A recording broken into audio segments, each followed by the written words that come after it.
Gather around the campfire, it's time for SnuggleWrap. The stars are out, the fire crackles, and every breeze carries a story stitched with wonder and warmth and sweet words from our Bible. Tonight's verse is Daniel 6:22. My God sent his angels and shut the lions' mouths. Tonight's story glows like an ember, gentle enough for little hearts, deep enough for dreaming souls. So snuggle in close, find your favorite blanket, let your thoughts drift to the stars, because every story is a hug, and this one was made just for you. Once upon a time, in a land of golden palaces and towering walls, a mighty king named Darius conquered the great city of Babylon. The streets buzzed with change, and the kingdom stretched far and wide, like the stars in the sky. To keep order, King Darius chose 120 princes to rule over the land, and above them he placed 3 presidents, wise leaders to guide the kingdom with justice and strength. But one man stood out among them all. His name was Daniel. Daniel was not only clever and brave, he was honest, kind, and he loved God with all his heart. His spirit shone like a lantern in the dark, and King Darius saw it. The king made Daniel one of the highest rulers in the land. In fact, he was so impressed, he planned to set Daniel over the entire kingdom. Why? Because Daniel had something special inside him, an excellent spirit. It was like a quiet fire that never went out. But not everyone was happy about that. What do you think happened next? Did Daniel stay safe? Did someone try to stop him? Let's find out in the next part of our story. Not everyone liked that Daniel was chosen to lead. The other rulers were jealous. They didn't like how the king trusted Daniel more than them, so they started spying on him, watching his work, listening to his words, hoping to catch him doing something wrong. But Daniel was faithful and true. He didn't cheat, lie, or make mistakes. He did everything with honesty and love. The rulers huddled together and whispered, "We'll never catch him doing anything bad, unless it's something to do with his God." So they came up with a sneaky plan. They went to the king and said, "Let's make a new law. For 30 days, no one can pray to any god or person except you, O king." The king liked the sound of that and signed the law, but there was a terrible part hidden in the rule. Anyone who disobeys will be thrown into the lion's den. Big, hungry lions, dark, cold cave, no way out. And guess who they were hoping would break the rule? Will Daniel stop praying, or will he keep trusting God no matter what? Let's keep reading to find out what happens next. Daniel heard about the new law. He knew what it said. He knew what would happen if he broke it. But Daniel loved God more than anything, so he didn't stop praying.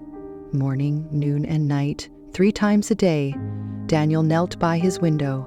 He faced Jerusalem, the city he loved, and whispered prayers of thanks to God, just like he had always done. His heart was brave, his faith was strong, but the jealous rulers were watching. They saw him kneel, they saw him pray, and they smiled their sneaky smiles. They ran straight to the king. "O king," they said, "Daniel broke your law. He prayed to his God." The trap had been set. What will the king do now? King Darius was heartbroken. He loved Daniel very much. Daniel was honest and kind, and he always helped the king make wise choices. But now, Daniel was in danger. The king tried everything to save him. He thought and thought until the sun went down. But the law couldn't be changed, so Daniel was taken to the lion's den. The cave was dark. The lions were waiting, but Daniel didn't cry or hide. He trusted God. The king walked beside him, his heart heavy. He leaned close and whispered, "May your God rescue you, Daniel." The king whispered. His eyes were sad. His heart was full of love for his friend. Then a big stone was rolled across the entrance. It was sealed with the king's royal signet so no one could open it. That night, the palace was quiet. No music, no dinner, no sleep, just the king sitting alone, praying, hoping, wishing Daniel would be safe. The stars twinkled above, and deep in the din, something amazing was happening. The lions moved slowly around Daniel. Their eyes were sharp, their teeth were strong. They were powerful creatures, made to hunt. But Daniel didn't run. He didn't hide. He prayed, and God sent his angel. The lions stopped. They didn't roar. They didn't bite. God had shut their mouths. At dawn, the sky turned pink and gold. King Darius jumped from bed and hurried to the lion's den. He called out, his voice full of hope, "Daniel, has your God, the one you serve so faithfully, saved you?"